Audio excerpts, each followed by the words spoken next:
A partir do versículo 6. Tiago 4, versículo 6. Está aberto aqui também, ó. Quem não trouxe a Bíblia pode acompanhar por aqui. Diz assim a palavra do Senhor: antes da maior graça, portanto diz, preste muita atenção nessa frase: Deus resiste aos soberbos, dá porém graça aos humildes. Vamos repetir essa frase? Diga comigo: Deus resiste aos soberbos, dá porém graça aos humildes. Versículo 7: sujeitai-vos, pois, a Deus, resisti ao diabo, e ele fugirá de vós. 8: chegai-vos a Deus, se aproxime de Deus, se aproxime dele, e ele se chegará a vós. Limpai as mãos, pecadores, e vós de duplo ânimo, purificai o coração. Senti as vossas misérias, lamentai, chorai, converta-se o vosso riso em pranto, e o vosso gozo em tristeza. Agora é o 10 para terminar: humilhai-vos perante o Senhor, e ele vos exaltará. Vamos de novo? Versículo 10: humilhai-vos perante o Senhor, e ele vos exaltará. Amém. Vamos orar. Senhor, fale conosco nessa manhã. Revela a tua palavra às nossas vidas. Nós precisamos ouvir a tua voz. Nosso coração está pronto para receber esta palavra, Senhor. Nos abençoe em nome de Jesus. Amém. Você pode aplaudir Jesus bem forte? Glória a Deus. Amém.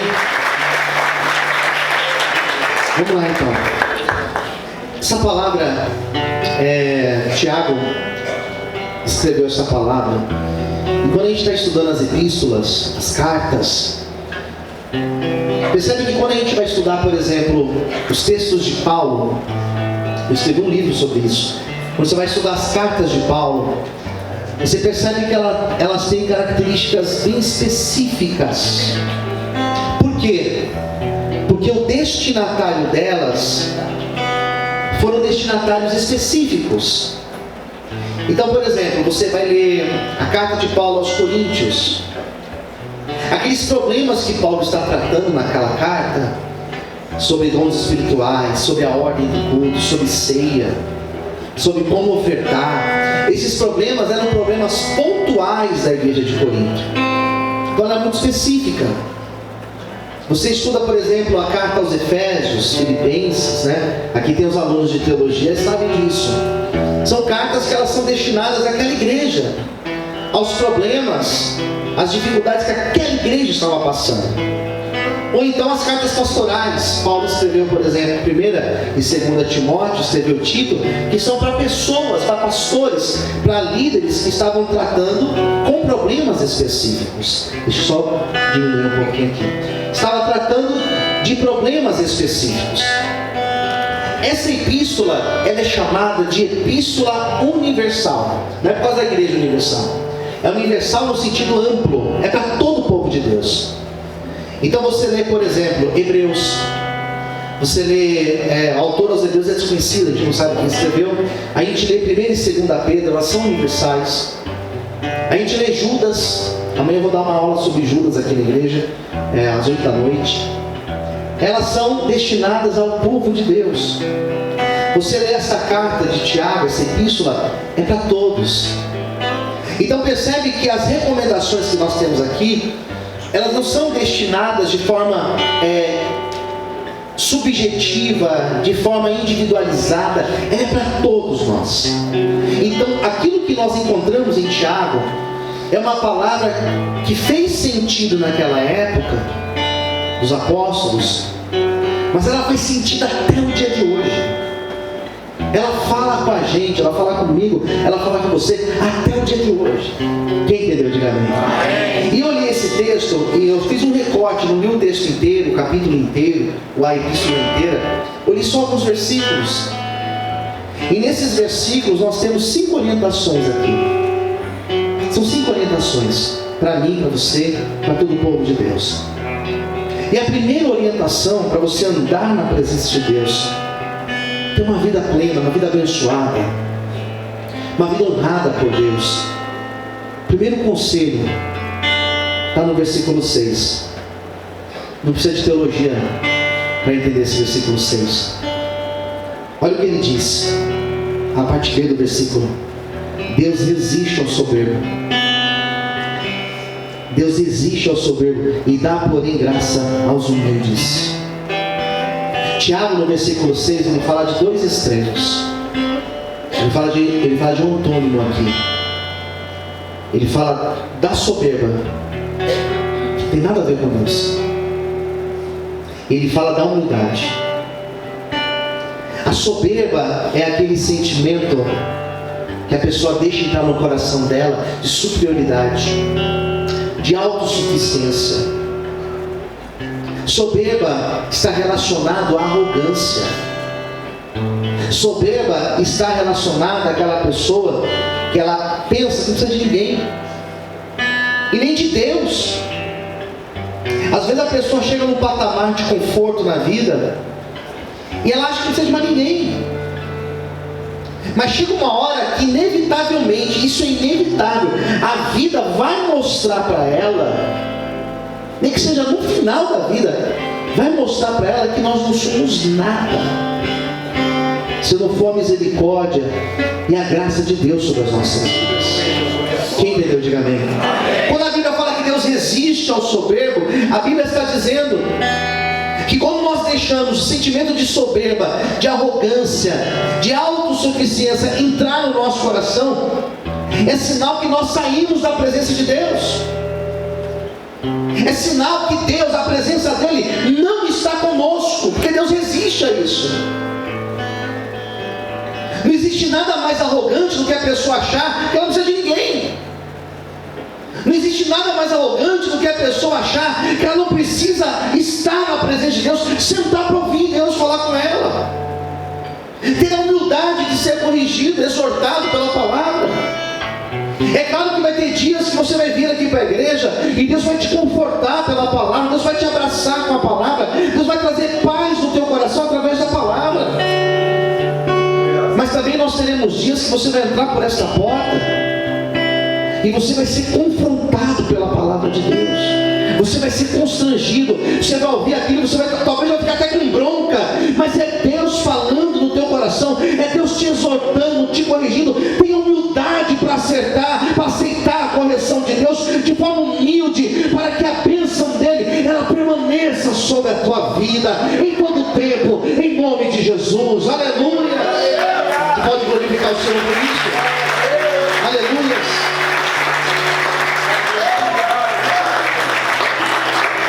Posso ouvir um amém, queridos? Seja humilde. Nós dependemos de Deus. Se não fosse a misericórdia do Senhor, tem um salmo que diz isso: se não fosse Deus, nós já teríamos sido destruídos.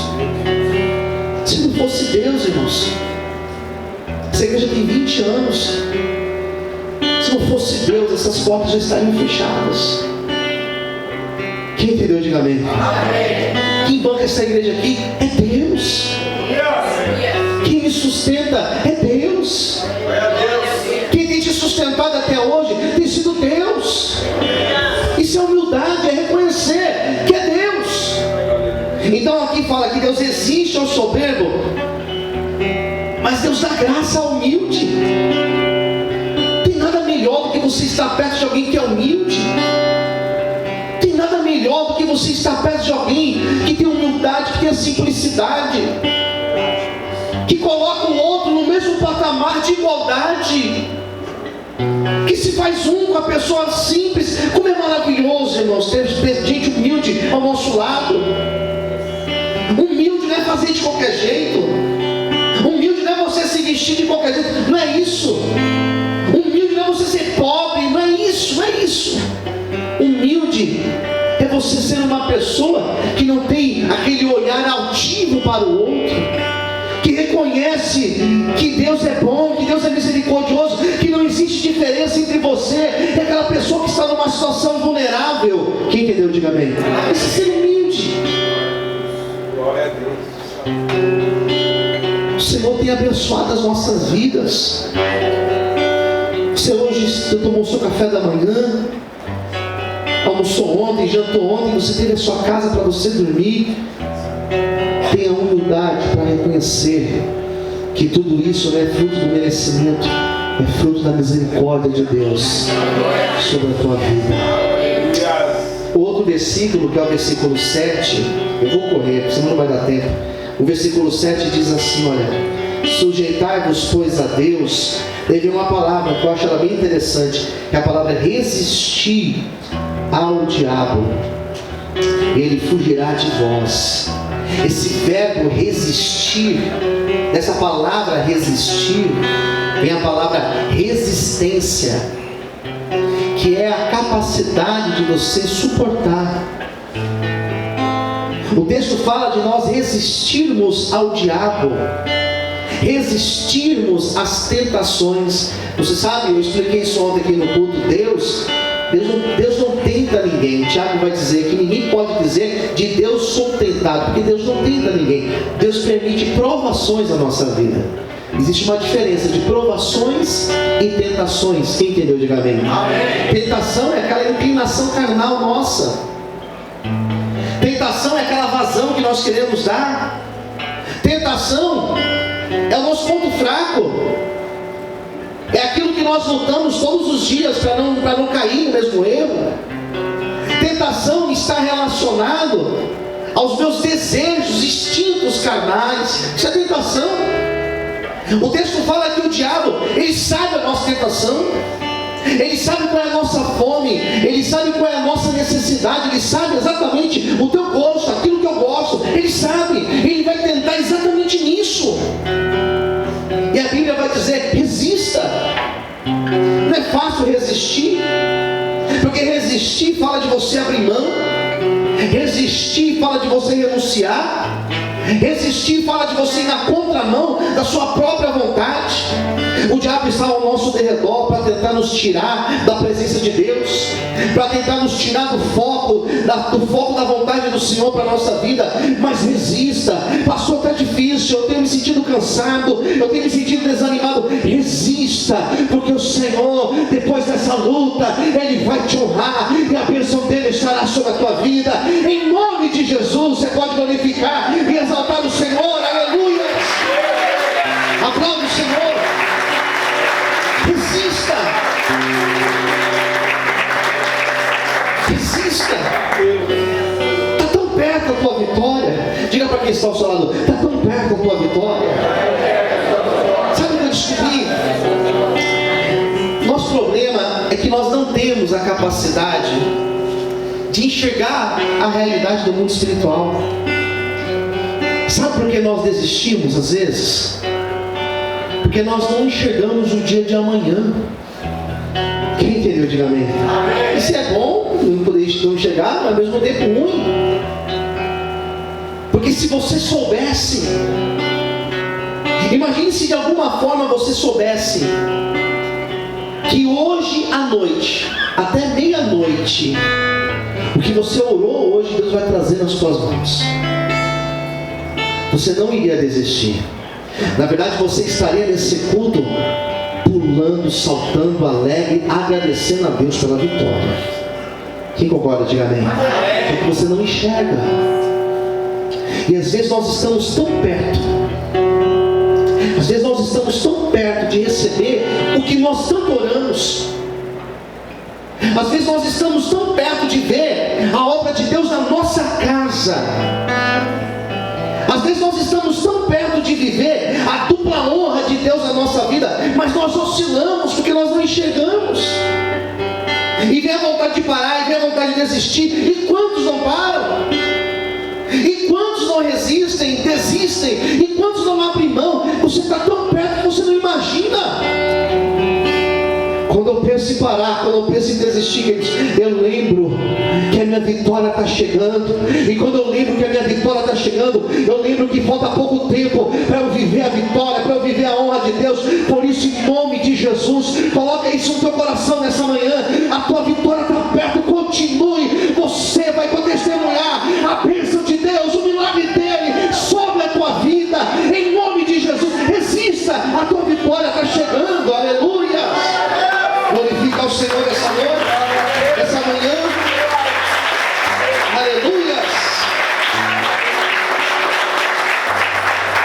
Fala para o seu irmão do lado, a tua vitória está chegando.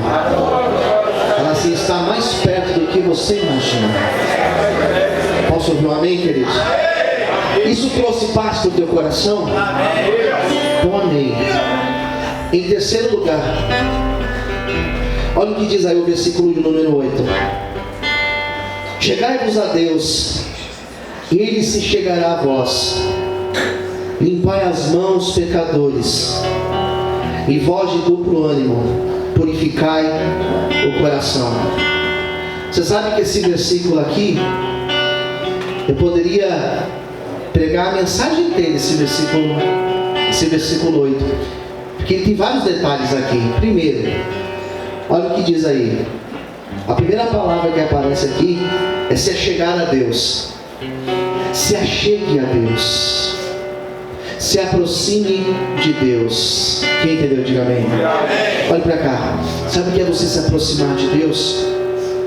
Faça de tudo para você estar perto da presença dEle. Você sabe que existem coisas no nosso dia que afastam a gente de Deus. Uma conversa afasta a gente de Deus. Quem concorda, diga amém. Conversa que se você tiver, tem rodas que se você frequentar, eu não sou nenhum crente fanático, tá?